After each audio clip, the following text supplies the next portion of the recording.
There's enough for us to name. I love that picture.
All right, so the board's going to come out of executive session today at 3:20 p.m. No decisions were made in executive session today.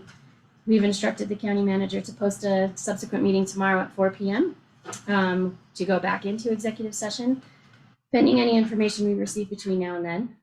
If not, a final decision will be made tomorrow afternoon at 4. With that, I'm going to invite my fellow board members to ask any questions that they would like to. Sarah, you feel free to jump in and start. Since you're on the Zoom. Actually, Commissioner Marcel, I thought Jeff had a good list of things to make a statement, just because Sure. it's in the room, that'll be easier. Yeah, I'm fine with that. So I'll start, and definitely Yeah. Everyone else can fill in. So maybe to start by definitely saying that the hospital is a huge community asset. I think it's not just a large employer, but it's just a fabric of the community, and its loss would be devastating to what, the sort of sustainability community.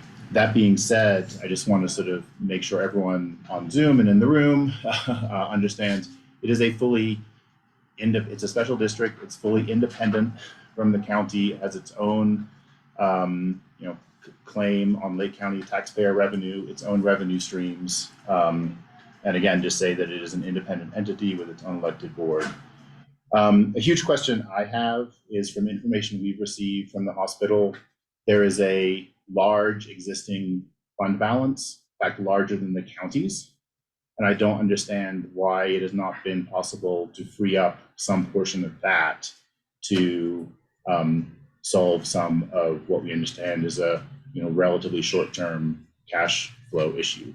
So again, that fund balance question is a huge one for me to understand better. Yeah, I think from all of us. Yeah, and not just for me.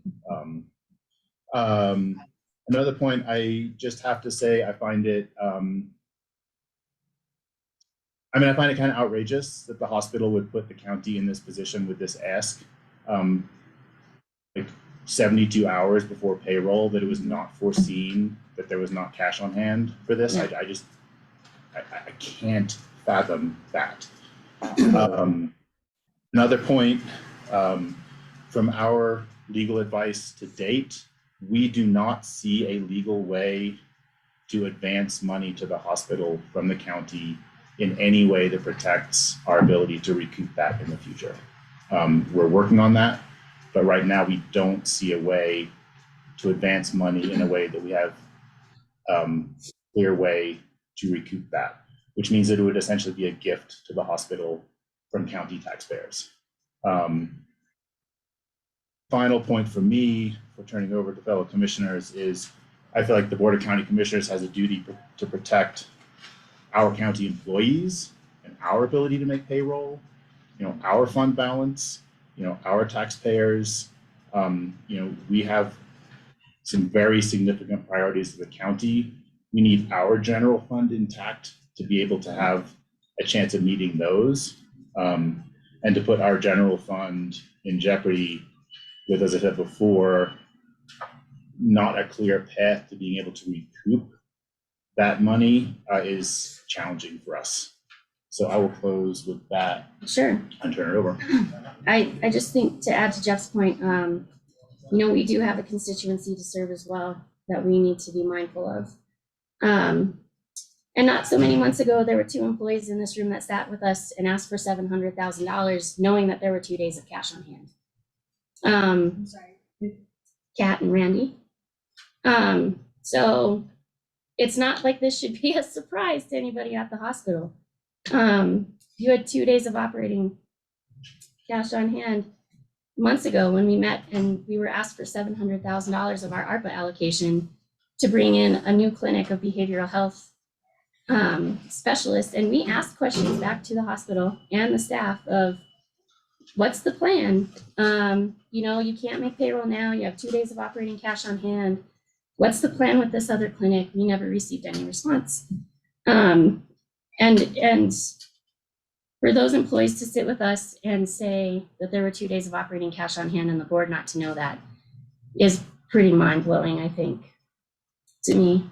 And I just, it's really difficult to be in this position again and again and again and again. In 2017, the USDA loan application was denied the first time around because there were questions about the financials' ability to be profitable enough to cover the cost of the loan.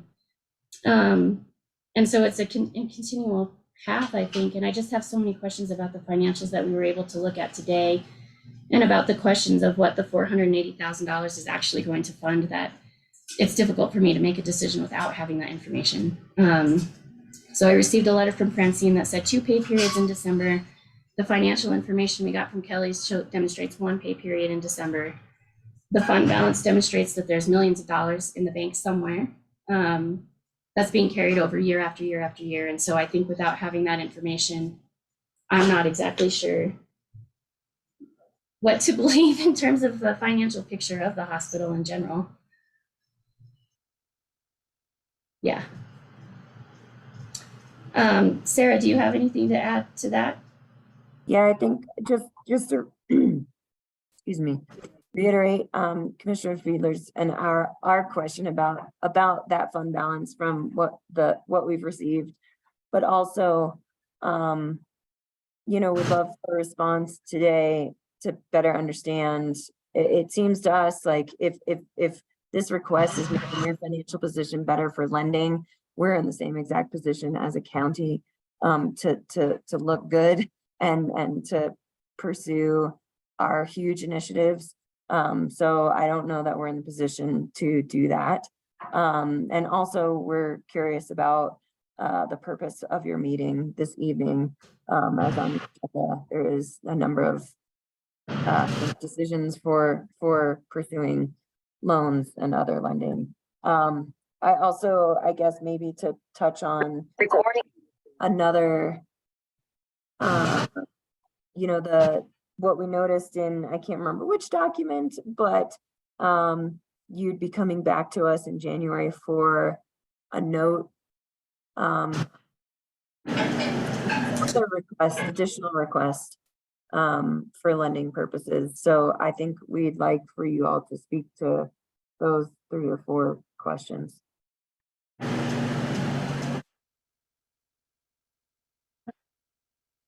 Yeah. Well, Oh, sorry. Okay.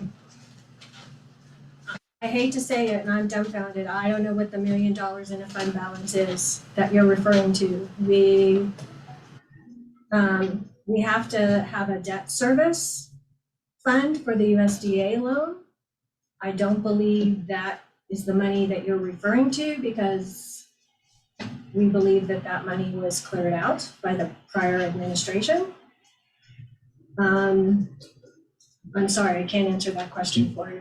Do we have that spreadsheet Yeah. that we could share? What's the budget you guys just adopted? What's your ending fund balance? Right here. Mhm. Tim's behind you with it too. Oh, I'll forward this to the, oh, well, that's the If you wanna share. projected budget. That's the project. But then for This is projected, end fund balance. yeah, Kelly? I mean, the end fund balance, just for folks on the Zoom, the end The fund balance, if I end recall fund right, it was balance. like Okay, I in thought you excess were of referring 9 to, million. That's, I think, higher than the county's fund balance. general fund balance. General fund balance, thank you. For 21, for 23, it's still at 7.1. Kelly? If I may, is Kelly appears to be on the line. Kelly, are you available? Yes, I'm just trying to catch myself up to speed what you guys are talking about. I apologize. So we're asking about the fund balance, the projected fund balance for the hospital at the end of 2022 is 6.8 million. Hold on 1 second here. You're It's talking in about the- the net asset fund balance? It's just the net fund balance. 6.8 million that you had So the budget. adopted in your budget. Oh, great, okay. So these are it's considered net asset fund balance. So they're tied up in fixed assets, which is our building. Yeah. And that's how the auditors have us state it and have always had us stated it. So it's not cash. Does that make sense? Investments we can immediately cash in. Right, No. expensive, right.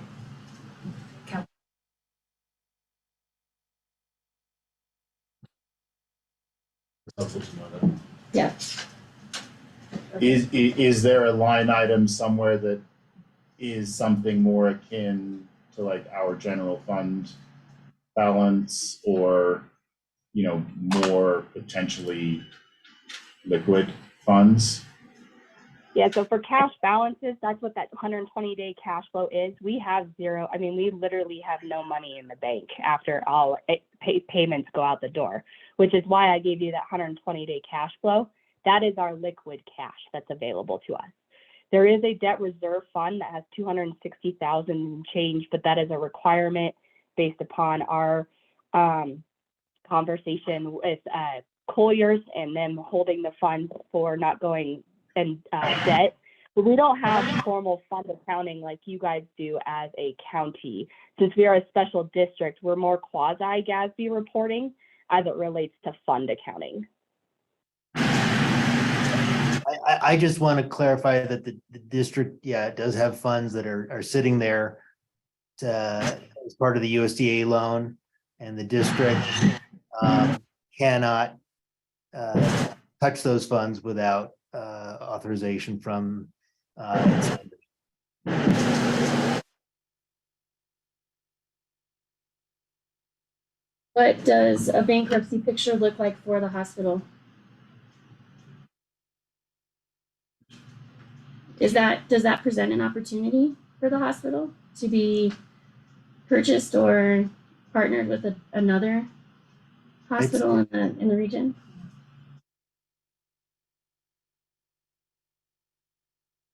Dave, Go go ahead, ahead. David. You know, the district is a governmental entity. I mean, you wouldn't talk about selling the school district, it's a private school. It's a governmental entity. Okay. Krista did send you. Yeah, I got the letter and I It's not one of these statutory. reviewed that with the That's true. commissioners and so forth, so yeah, they have that information, Yeah. but Statutory. it's not that bankruptcy is totally out of the question, it's whether or not a district can qualify for bankruptcy, and we Yeah. do. Our understanding, we do not qualify. I also, sorry, if I could just, I think to that last point, I think from David, I mean, the county and school districts, I may mangle this a little bit, I mean, they're statutorily required entities, can't disband a county. Yeah. A special district is different. Yeah. Can any of you speak to the planning process that got us to this point? What has happened since the last pay period to get to this point?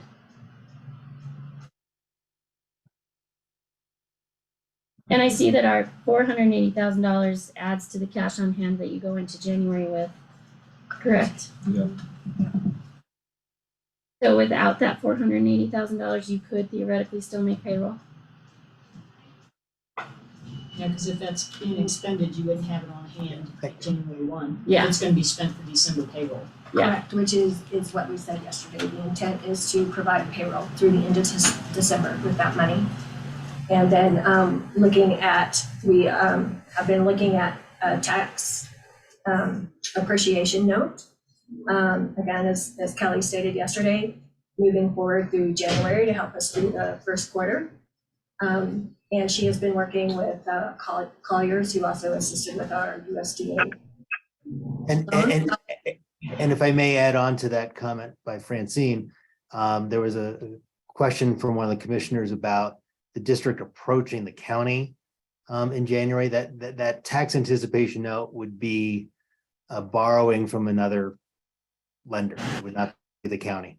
But what it is it's a mechanism where Tabor would allow for the district to essentially borrow up to half of its operating mill levy revenue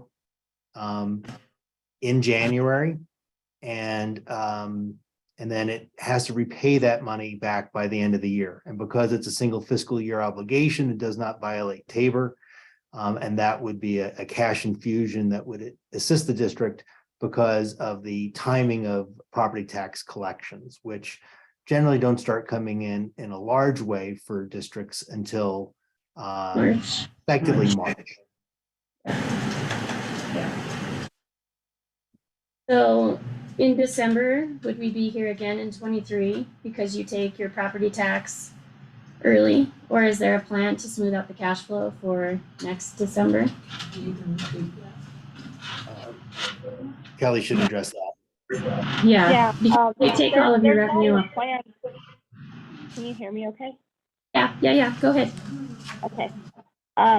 There's lots of plans in terms of getting us to cash flush. I tried to give you a good picture of 120 days, which exceeded the 90 days. You guys can see that we can, even with your support of the 480,000, meet the requirement of a 3 pay period payroll, because that's actually, we were talking yesterday as if that was happening in January. That actually happens in March for us due to timing of our payroll. And the 480,000 allows for us to continue to move down that train in terms of that. Now, as you can look at the patient payment side, specifically line number 5, this is where I spent most of my evening working on analysis on. And as we look at individual departments as it relates to reimbursement, there's a lot of additional reimbursement availability here. I've included 2 and I've peeled them out specifically in lines 10 and 11. So the RHC increased Medicare projection, as well as the swing bed specifically. Those are 2 opportunities that I've chose conservative numbers based upon our current volumes and based off our current billing that we will be collecting the payments for starting in January. However, if we actually increase our relationships as we've already started building them with Health One and Vail Health, there's an opportunity to have these go up even higher. The next layer to that also is the rent for visiting specialists. As we continue to, as we smooth out the cash flow process and get out of this cash crisis we're in, there are some contracts that can be renegotiated, which allows for expenses that are outlined down below under like our ED docs and other contracts to become less and reduced, because they can actually bill for part of their revenue, which will also increase the cash flow as it relates to how our entity is structured.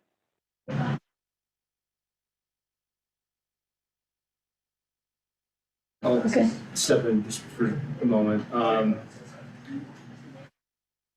Like I said yesterday, we are doing the best medicine that Leadville has seen in the last decade.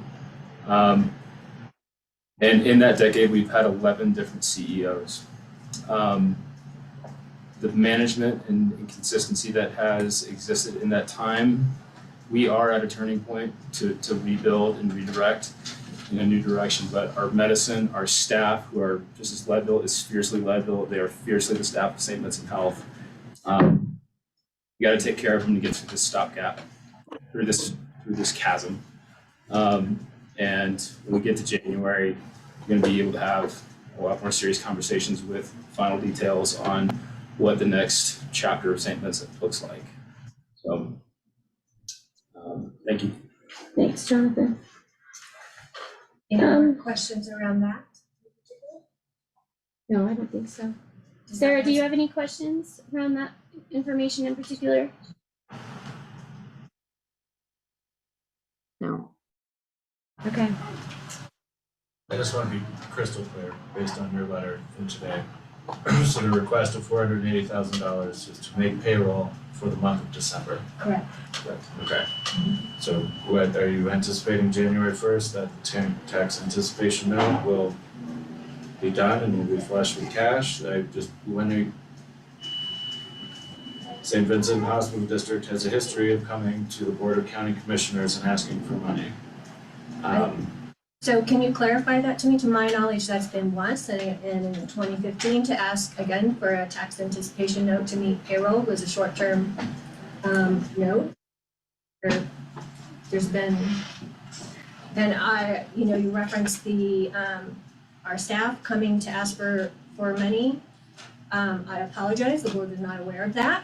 We were not aware of it till after the fact from the CEO, and he had that we were not aware of it until after the fact. So we apologize. We didn't know that had happened. The comment was there were conversations happening. There was not, and that it was around grant funding, not advancing money because we had a cash flow problem. I'm sorry, but we were not aware of that.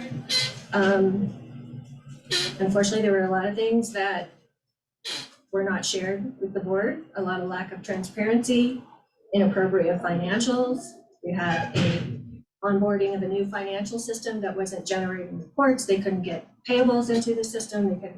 It was a huge mess that severely affected our cash flow, our reserves, our ability to know exactly what was happening. And that's what Kelly has been struggling with, trying to get fixed for us, and has transferred us to QuickBooks because it's much simpler to operate, and that will be going forward. My understanding, Kelly, correct me if this is wrong, is that we will be using that for the next coming year while we search for something else that's more appropriate for financial accounting.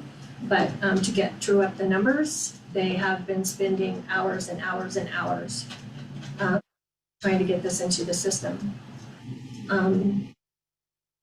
To the issue about coming within 72 hours, definitely, we understand it was short notice. We apologize. We were under the impression, our CEO was under the impression that we were expecting a forward of our provider payment for December. Correct me if this is not right, Kelly. Of December, and we did not receive it. And we were counting on that and not planning to be in this situation. That didn't happen. We have since been in conversation, so trying to address those things. So that is the reason for the short notice. We were anticipating. Are there any plans to have a forensic audit done of the financials dating back to, I don't know, 2016, 2017? We haven't. Yeah, we haven't done it back that far. We had a recent forensic audit in not March, April or May. It's June or July. Somewhere in there of certain aspects. It wasn't an exhaustive Because I know that we had brought questions up, at least to, like Gary in particular, about the amount stated in the audit from the county ambulance service that looks to be incorrectly represented in the audit. But we had never gotten any solid answers on that. So our understanding at that time was that that had been responded to and a separate spreadsheet had been provided to the county to show exactly how the ambulance money was being spent and how the hospital covers the outstanding expenses that are not covered by the $750,000. And then additionally, we don't get $750,000. Which was the question that I had, because it's reflected in the audit that you receive $750 from us, but we don't give you $750. Yeah, so it's budgeted, that's what's budgeted Okay. every year, because that's the agreement, but we never get that because, It's a county fund and subject to treasurer's fees. so, so why is the county assessing a fee on its own? It's statutory. Actually, David has provided, Yeah, I've gone over that with the commissioners, and the difference is that the ambulance the ambulance services mill levy is for a fund. And that entitles the treasurer to be able to take that 3% because he's distributing that fund to the hospital, even though it's not collected directly by the hospital, because it's the collection and the remittance of that tax that allows him From to the county. for the hospital. It's an internal county fund. Yeah. It's And they not do an that with outside all of the- entity. all of the funds Yeah. that they host. Essentially, the county is Yeah. just hosting that But- fund for. But the request would be for the county to consider whether they would be willing to release that. Because the request of the voters was for $750,000 annually to support the ambulance service. And the ambulance service gets 97% of that, not 100%. But again, that money is for the ambulance, not to cover the $450,000, $80,000 deficit. Right now, I'm just talking about the 3% that's been collected. Right. But even if we did remit that, it wouldn't cover the deficit you have for payroll because it's for ambulance services. well, Right. ambulance services encompass payroll. Part Yeah. of Part of it. Just for the ambulance related Yeah. people, but not for the Well, overall. those shortfalls have been made up from the district's general fund for years. So if the county were willing to remit those amounts from historically to the district, that would, the district could replenish the general fund to the extent that the IGA revenues have not been there in the way that had been anticipated. So Every penny counts. right. Well, so to that end, I think at some point, Sarah, you had indicated that the county, is reviewing IGAs, and I think it's totally appropriate. I think we need to revisit that, and that needs to be incorporated into the IGA because we don't get $750,000, and we're not even guaranteed $750,000. Yeah. So that amount fluctuates. We don't know what we will have. It's every year. dependent on the mill levy or the Right. certification of the values. Right, so, it's not, that's definitely a service line item that, is revenue from that is hard to predict. We Yeah. can kind of have we can make a general estimate, but definitely it's hard to predict.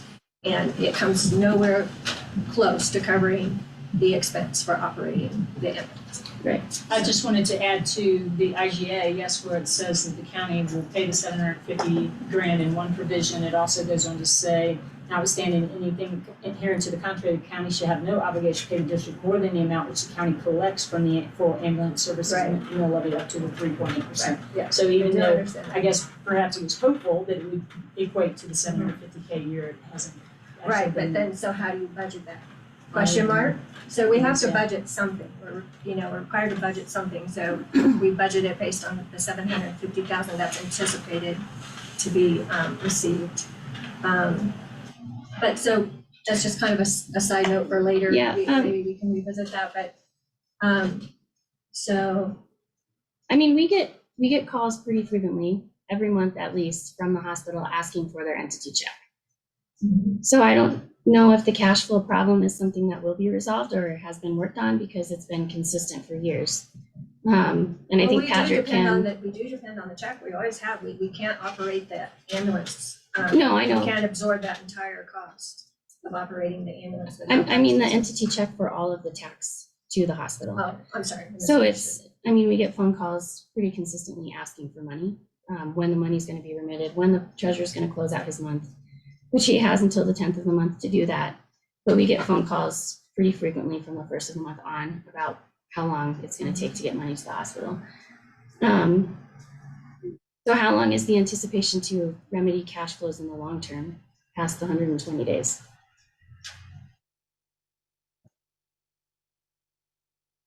Ellie, did you hear Well, I mean, that? this is an ongoing plan. I mean, you guys asked for a 90-day game plan. I was trying to be as fruitful in the delivery as possible and give you the full 120-day plan to show you that with all of these changes, as we work on accounts receivable, as we work on the payroll and the changes in our business structure, that we are going to be cash solvent as we work on that process.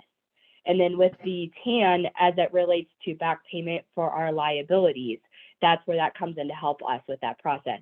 I spent the morning speaking with an accounts receivable and revenue cycle specialist as it relates to our revenue cycle on missed opportunities. And there's so much opportunity in terms of cash collections as it relates to patient payments.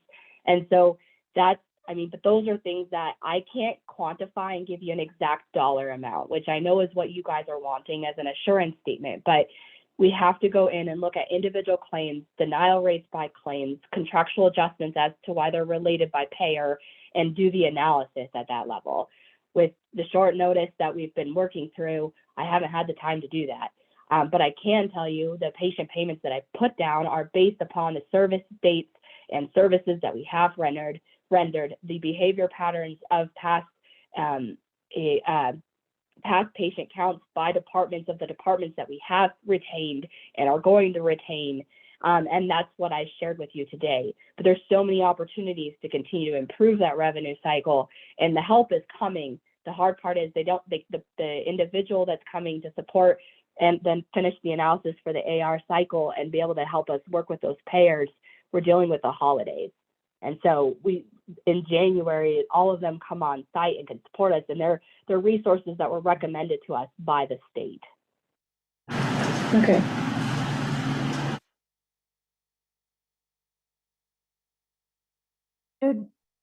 I do not have any other questions at this time. Sarah? Should the board not award the request? What are our options, or what's the conversation forward on at least ambulance service and contracting with services?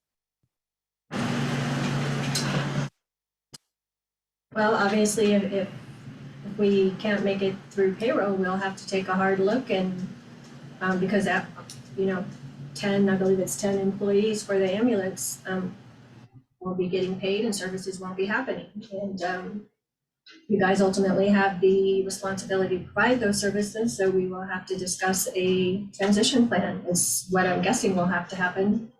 We've kind of talked about it, hoping that we don't have to go there. The ambulance and the hospital are truly intertwined. It makes sense to have it at the hospital. The hospital is a place where patients are delivered and receive immediate care and maybe some longer term care. The ambulances are housed at the hospital. I don't believe you have room to house the ambulances anywhere else, even in the new fire station, except for one stall that was built for the ambulance. Not to mention the staff required to run it and all the requirements about it. So it would definitely have to be a conversation we'd have to have with you about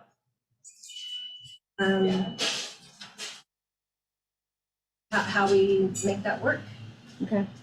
And transition, sorry. The picture of emergency response that we need to grow toward, and what is becoming the standard of care for emergency medicine, is a larger picture of EMS, and not just a 911 call and bring them back to the ER, and that it's the ER too, and it's the actual ambulance employees following up with patients after they're discharged from the ER. It is a much larger picture that's evolved, and COVID has been an accelerator of that process. And COVID has taxed rural health hard. And yeah, we are competing with nurses that could go into travel contracts for $4,400 a week that they could be gone. I don't foresee the ambulance going anywhere. It's not like we're going to stop running 911 calls on Saturday morning. We do have staff who are coming forward and volunteering to forego their pay this week to make sure that the hospital keeps going. That's how much these people believe in this place. Okay. That paints a little picture. Yeah, definitely. What's the outstanding balance on the USDA loan? No, I think yeah. 17? I would have to look that up. I don't have that readily available for me. I'm sorry. Okay. Around there, I mean, give or take, Okay. close, we haven't, we just got it. Yeah, a few years ago. Yeah. We haven't been able to, it wasn't due to accelerated payments that were in this problem that we got it. Yeah. But that's the other thing too, Jonathan kind of hit on it, it's, staffing in this town, we all know is difficult, regardless of what you're looking for. Mm-hmm. It's really difficult in a hospital setting, because you are competing against nurses that quite honestly laugh at you when you offer high dollars, because they can go down the road and get 3 times that. And we're trying to compete in that environment and to keep things safe for everybody. That really has been a major issue, and accelerated by the COVID aspect. But I think that the thing about it is I want all of you to know that, we're all sorry for this, the way this happened, I know. And I can't blame you for sitting there and saying that you do care, because you absolutely right. But I'm gonna tell you, we have a lot of plans, and we know where the shortfalls and what has happened here. We have a lot of plans to fix this. And I think it's gonna be a great learning opportunity. I don't think this same thing is going to happen anymore. Well, we have a lot of partnerships too. Yes. A lot of, We got partnerships, we got a lot of, we have rail partnerships, we got rail doctors coming over here that quite honestly absolutely love our facility, wanting to bring even more.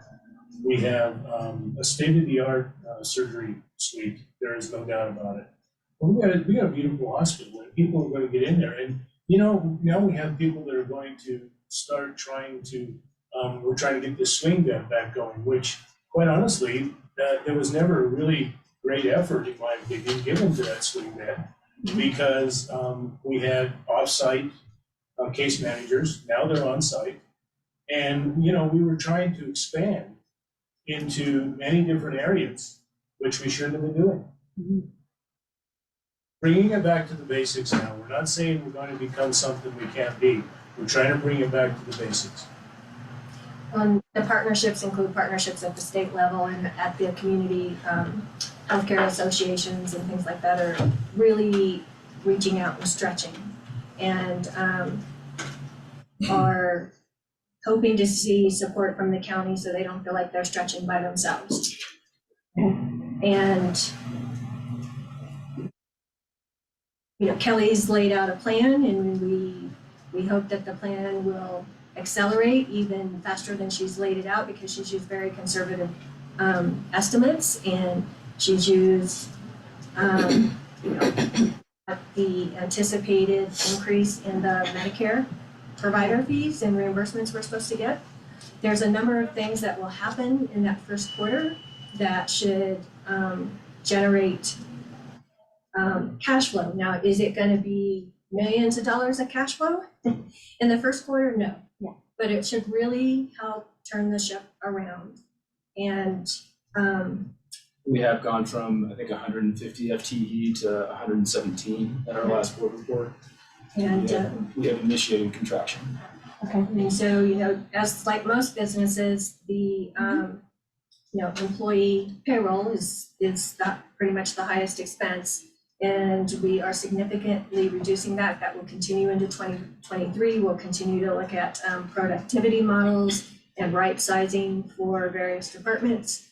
And we expect there'll be some more through attrition, just based on the news and what they're hearing. People may not, unfortunately, feel comfortable working at St. Vincent. And, Yeah. you can't blame them. they have a livelihood, a family to provide for. But we also do have a number that have expressed, you know, a willingness to hang on. That's in kind of in addition to other things, that's really key, because if all the staff leaves, then, I mean, we are truly starting all over, Yeah. right? Yeah. And that is no place to be. If I could say one more thing, you know, it's kind of ironic to me, 24 years ago, I sat here on you guys' side of the table with St. Vincent coming to me and saying, take our ambulance service, we don't want it, we can't do it, it's a loser. And I'm saying, no. And, you know, things really haven't changed, because even if we get 750, which we talked about, 750, I mean, that doesn't even come close to paying for what the cost of the ambulance service is. The only thing I can guarantee, and this comes as a private citizen, not even working for St. Vincent, I can tell you, 400, you know, 80,000 ask pales in comparison to what the cost is going to be if we don't continue on. There was a staff, are you St. Vincent staff? No, Okay, go ahead. Yeah. local taxpayer. Thank you. Yeah. My name's Jason. And my concern is, this is an ask for credit, right, in advance. So essentially a payday advance loan, and you want $480,000. Are we getting only $480,000 back, or is there a fee on top of that?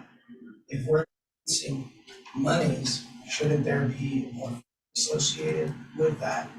On top of that, if there's credit issues, right? If my credit is not good, nobody gives me any money.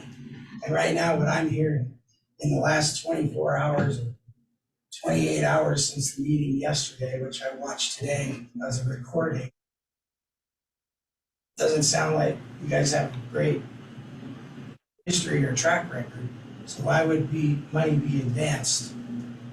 Usually only people get credit when they're making their payments and everything's on time and and I know that's not a great situation, because we only ever need money when we need it, not when we don't need it. So I understand that.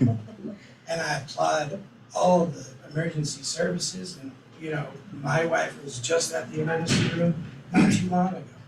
So I understand the importance of that, but we're setting a precedence here.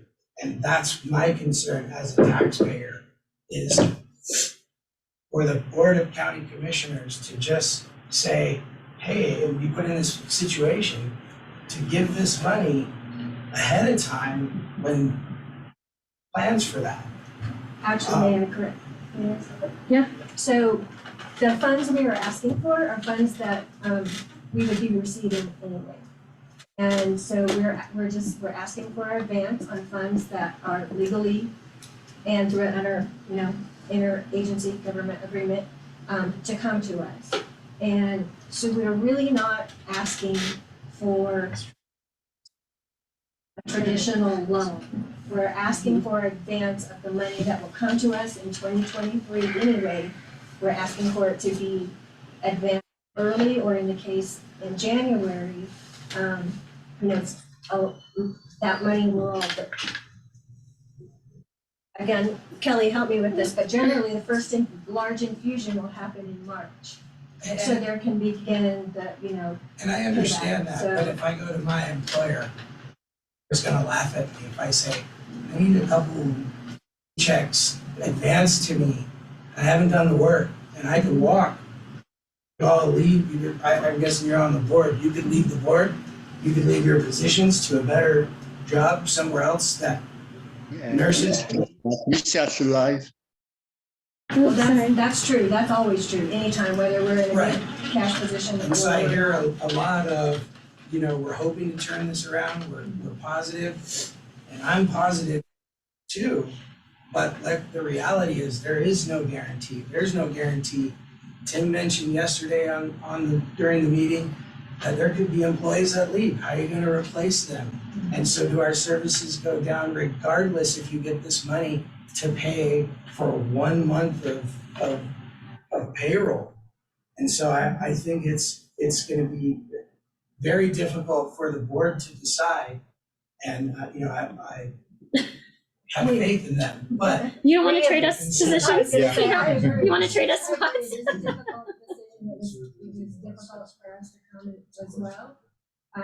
It's unfortunate that we do need to be here and we can only continue to reiterate that the hospital was viable, had cash on hand until within the last year. So we know we have people using the services, we know we have the revenues to get back and pay it Yeah. back. So, I'll expand on that point. Folks, if we could take a time, just as a point of order for this special meeting, Yeah. questions are supposed to be presented to To the us. commissioners, there's not supposed to be dialogue between you. We Yeah. appreciate you trying to answer the question, but the answer I was also gonna give to you as a representative of the county is that the county's different than your employer unless you work for the county because of the way the laws are written that are applicable to government entities like the county and like to St. Vincent's Hospital District. So that's why, and in terms of what Francine mentioned about they're asking for an advance on funds that they would otherwise receive through the tax process, it's not potentially characterized as a loan, it just I depends on work what for the the terms are. federal government and we can't get an advance on our budget. Yeah. Because we're Yeah. appropriated, so I understand Yeah. that. And that's part of what they would have to do too, in terms of making an appropriation to refund the monies advanced that required. And But on the other end go of it, ahead. my tax dollars have gone to that fund and that decision is being made on my behalf by the board. I just want to be clear about Right. that. And if I could ask a clarifying question to make sure I have it right, I mean, that, what you're saying is true of the anticipated January request for an advance on tax revenue for 23, but the immediate request for 480 to make payroll is not an advance on revenue. I mean, we don't quite know the mechanism of it, but that's not really. I think they are asking for it to be advanced on the hospital, the ambulance services levy is what the request was, as I understood it, and that therein lies the issue. Right, but so that doesn't seem like, as we understand right now, a legally valid approach. So if we were to vote yes on the request, it would be gift out of county. Because the ballot language was specific. With to your point, no, not a loan, because we have no mechanism to secure a loan in that way between two governmental entities. So it's not even as secure as what you Correct. were going- saying. Well, Sorry. Yeah, Based fair. on the merit Yeah. of the history. David? there is at least one other option that could be explored. It's more complicated, and I don't know how quickly we could put it together. It would require the district. Kelly, does the district is receiving this year less than 10% of its monies from the tax levy? And You said 10%, I'm sorry? less than 10%, is the district receiving this year less than 10% of its revenue, expected revenue from property taxes and specific ownership taxes? Hold on one second. Sure. In terms of what's been already paid? I think in total of their budget. So like, Oh, I see, the Yeah. budget, okay, yeah. Yes, it's less than 10%. It's 8.32 if you include ambulance. It's less than that if it's only Yeah. including the trim member. Okay, but with that being the case, I mean, this is, more complicated because we would have to draft this around the USDA loan and any loan obligation requirements there. We may also need to get certain consents, but the district it is then operating as an enterprise under Tabor. It could do an enterprise revenue loan without prior voter authorization. That is not something that I have mentioned because it's not something that we can sort of put together quickly. It's not one of these things where you pull something off the shelf. and can get it into place, but we could put into place an enterprise revenue loan obligation where the district would be pledging net revenues. And I'm offering this up without, knowing whether, as council. And we would have to, like I said, in particular, we'd have to make sure that that is compliant with the USDA loan and would probably have to be on a subordinate basis to the USDA loan. Or we would need to get consent. And I can't tell you what the timing is of being able to either document that or to get those consents. But there are,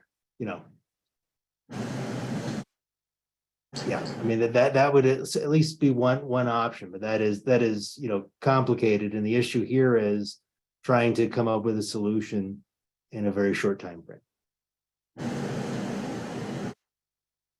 That option, you would repay us over like a year or whatever. It could take more than a year. Okay.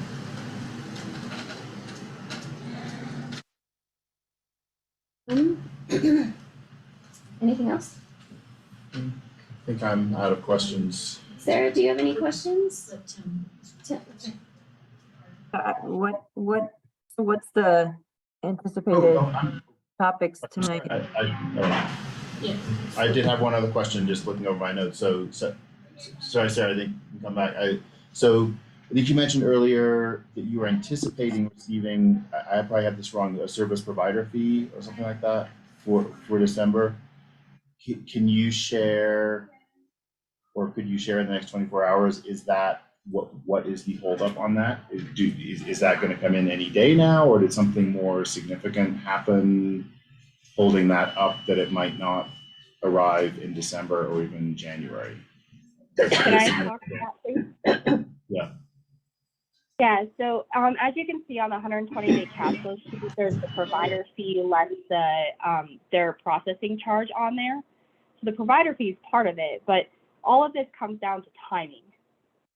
And it's all going to come down to the timing of this payroll and next payroll. As you have all have mentioned, we've got a payroll 2 weeks from now. And so we might, in terms of timing of when if we get this provider fee for this week, that's great, but it's still not enough for a whole payroll, number one. Number two, we still have another payroll to come in 2 weeks. And so when you look at the 120 days, I've already accounted for those two other payments as a possibility as it relates to our facility. One is the provider fee, and that's the chase fee. We've already received in advance, as Tim outlined yesterday, the advance monies we've received, and the rural component of that we've received as well. But I also have down there the $143,000 from Medicare that is outlined, but Medicare takes a while to process that. I did receive confirmation from Gregory that they've processed it, but we don't know when that's going to hit our bank. We're hoping it's going to hit our bank, but I can't count my eggs in the basket until they're there. So that's where we're at right now. Okay, thank you. And Sarah, apologies for cutting you off on your other good question about tonight's meeting. That's fine. If you guys could expound on what your anticipated conversations are tonight, that would be great. Over loan considered. More of the same. More of the same. Basically, tonight's covered meeting was to follow up for whatever the decision may be. If there were any particular, if the decision was to grant the request for the advance of funds with some particular stipulations, we would have to discuss that and bring it before the board for a vote. If we were not successful in our request, the conversation will obviously move to what's next. And how, depending as Kelly says, if money hits the bank, we would be able to make payroll, and looking forward to the next one and continue to make plans about how we are moving forward in improvement in the revenue cycle, and or if we're not successful, then what are the next steps to transitioning ambulance service for number one, and moving on and talking about transition of other services. Which may, very likely won't be all covered in one particular conversation, but that's the gist of it. Okay. Tim, go ahead. Yeah, the board booked another meeting for tomorrow, so I recommend that you probably do another special meeting tomorrow evening. Yeah. On Thursday evening, is So that it? that's, and my question was going to be, how long does it take y'all to process payroll? Is it due in your pockets Friday? It's due Friday. We've gone to paper checks, which decreases the lead time needed in order to do that.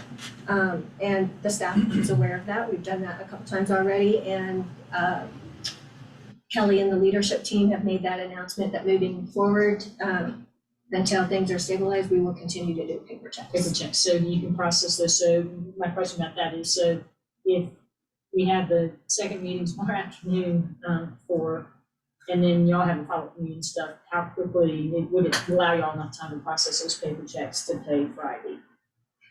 So the paper checks actually get processed by our provider ADP, and they are en route to us. They will arrive. So they've been printed, they just haven't been distributed. They need to be signed first Okay. and then distributed for distribution on Friday. Okay. If we were certain we had the funds to back them. To cover them. Okay. Yes. ADP. That's a outsourced payroll service. Yes, ADP. ADP. Go ahead, Tim. I guess just, I know everyone in this room has been put in a position. I guess I would request of the St. Vincent Board of Directors that you expand your interview panel for the new CEO of St. Vincent Hospital District, whether that includes myself or a representative from CHA, or just to have a more diverse panel. So if it really has been a decade and 11 CEOs, I mean, that's more than embarrassing, but if we want someone really good who will actually care about this community and run the facility well and take the hard work that Kelly and John have done, I would make that request. We can certainly do that. We usually do a community, invite some members of the community to participate, and we can, and senior leadership teams, we can certainly extend that invite. Don't have any issue with that. Would welcome your experience and feedback in the process. We are actively collecting applications and resumes right now. We currently have, I think, 5 that we're trying to get on the docket to interview. And my understanding is we're continuing to have quite a few more come in. So I don't believe we'll be good process. And it's up through December 31st. We've also entertained and budgeted for the possible use of our professional search firm, which is never done. We've been interviewing them, talking about the processes. We think it can be quite value, but it's incredibly expensive, and we're trying to be very, very prudent and judicious, obviously, with the funds. So we're trying, especially since the money wasn't budgeted, we're trying this first go around to see if we get some good candidates, and if not, we'll pursue that, and I'm sure you would have some good suggestions for that avenue as well. And I would suggest the expense of this situation is far more expensive than getting the right candidate for whatever means that you have. Yeah. Yes, it is, but again, you have to be able to pay the bill, right? Yeah. We have a lot of bills we have to pay, so we're trying to balance those options. We'll see. We've actually had quite a few candidates come through that seem to have a lot of great experience. The problem is that we run into, or has been in the past, is we, say in a rural area, we get people that apply that say they're in a rural area, they have 160,000 people to draw on. Yeah. We don't have that. And people come in, or they come in with big system experience. That's not what this hospital needs. So while it looks good on paper, sometimes it's a little hard to ferret out. And we had a lot of people apply that have turnaround experience. and it seems like that's what they want, and it seems like that's the move for CEOs now. The average span of service of a CEO is 2.5 years. And that's nationwide. That's not a problem specific to us. And so while we hate to give that statistic about CEOs, it's not a unique problem to us. So again, would welcome your help and appreciate it. Sure, I just really want to, as the last point of order, just really remind the hospital that the county and the county manager have done a fantastic job with our staff being very diligent about financial planning and financial management, especially in the last year. And we worked really hard and we've made a lot of cuts in a lot of budgets. And our staff are very, very loyal to the role that they play as being stewards of the taxpayers' dollars. And that's what we are. And we are very proud of their progress. And so this takes a lot of consideration because the money that we would give you would be taxpayer dollars. We do understand. And so we need to really take that into consideration, and also balance that with the expectations that we hold of our staff, which are top notch and that they've been able to meet. So we have a lot to think about in the next 24 hours. And if I may, Kelly and John have been working hard, as well as Randy and Kat, with the department managers and all that, instituting appropriate budgeting. We really haven't had budget for each department before, which has been a problem, and we've been trying to address for quite some time. But it is being addressed now. It's being implemented. They're having meetings. They were very instrumental in the budgeting process. The department leaders themselves, it's my understanding from John and the leadership, oftentimes offered up the way to make the cuts right away. And we're quite understood the need to be lean and have really stepped up to the plate. Yeah, we appreciate that. Okay, Sorry, go I ahead. have one last thing for Kelly while you're still here. If we could, you and I can touch base on the problems with reimbursement. I mean, I have faith in you for being able to fix them, but I just want to touch base on that. We can do that offline. Thank you. Yes, Tim, I'll gladly share with you the plan that I've outlined today and been working on. Okay, thanks, Kelly. Okay. All right, so the board will adjourn tomorrow at 4 p.m. and we will reconvene. I'm sorry. I was trying to say adjourn. I was trying to say adjourn at the same time, and we'll adjourn today at 4:22 p.m. Thank you. Thank you so much for your time, and please reach out if there's any more information we can provide to you in your. Sounds good. Thank you.